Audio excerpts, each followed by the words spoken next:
Welcome to JP news. Guduru నియోజకవర్గంలోని Guduru number 24 ప్రాథమిక వ్యవసాయ సహకార సంఘంలో 77వ గణతంత్ర దినోత్సవ వేడుకలు ఘనంగా నిర్వహించారు.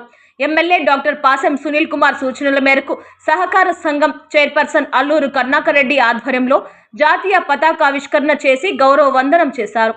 ఈ సందర్భంగా చైర్పర్సన్ అల్లూరు కరుణాకర్ రెడ్డి మాట్లాడుతూ దేశ స్వాతంత్ర్యం కోసం అనేక మంది మహానుభావులు చేసిన త్యాగాలను గుర్తు చేశారు.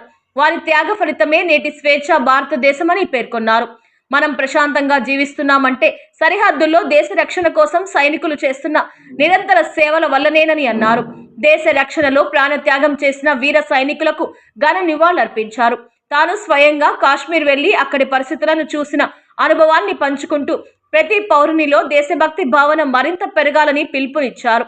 ఈ కార్యక్రమంలో పర్సన్ దువ్వూరు రవీంద్రారెడ్డి, పర్సన్ బచ్చల రవీంద్రారెడ్డి, CEO యనమల నారాయణ, గున్నం రెడ్డి నారాయణ రెడ్డి, ఉగ్గుమూడి రవీంద్రారెడ్డి, యారమాపు హేమకుమార్ రెడ్డి, నీటి సంఘం అధ్యక్షులు ఎగిరెడ్డి మల్లికార్జున్ రెడ్డి, సొసైటీ సిబ్బంది, ఫార్మాసిస్ట్ మస్తాన్, రేణుక, శివకృష్ణ, రైతులు పెద్ద సంఖ్యలో పాల్గొన్నారు.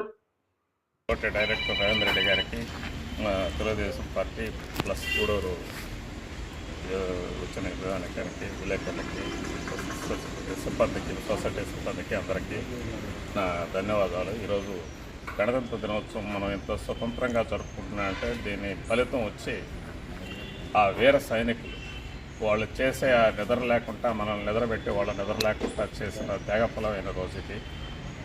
మనం అందరం మన కుటుంబ సభ్యులందరం బాగున్నామంటే వాళ్ళ పుణ్యఫలం. అలాగే దేవుడు వాళ్ళ కుటుంబాలకి, వాళ్ళ పిల్లలకి, వాళ్ళ జీవితానికి సుఖ సంతోషాలు ఇచ్చి మనల్ని కాపాడుతున్నారు. కాబట్టి వాళ్ళకి దేవుడు అన్ని ఆయురారోగ్యాలు ఇచ్చి వాళ్ళ కుటుంబ సభ్యులందరూ హాయిగా బతకాలి. మనం ఎట్లా హాయిగా నిద్రపోతున్నాము వాళ్ళ కుటుంబ సభ్యులు కూడా ఎట్లా బతకాలని కోరుకుంటున్నాం. స్వతహాగా ఇది నేను చూశాను. ఇది కాశ్మీర్కి ఒకసారి పోయినప్పుడు వాళ్ళు పడే బాధ అయితే నాకు క్లియర్గా చూశాను. నా కంటితోనే చూశాను. నేను చాలా దూరం పైకి పోయాం, ఇట్లా రోపులు పోయి గుర్రాల మీద పోయి చూశాను. నేను ఒక సైనికుడికైతే నేను ఆ పాదాలు కూడా అందుకున్నాను. అలాగే ఢిల్లీలో కూడా చూసాను. ఈరోజు ఢిల్లీలో బాగా జరుపుకుంటారు. అమరవీరులు త్యాగ ఫలితం మనం ఈ విధంగా అలాగే అందరూ ఈ దేశ రాష్ట్ర ప్రజలందరూ సుఖ సంతోషాలతో ఉండాలని కోరుకుంటున్నాను.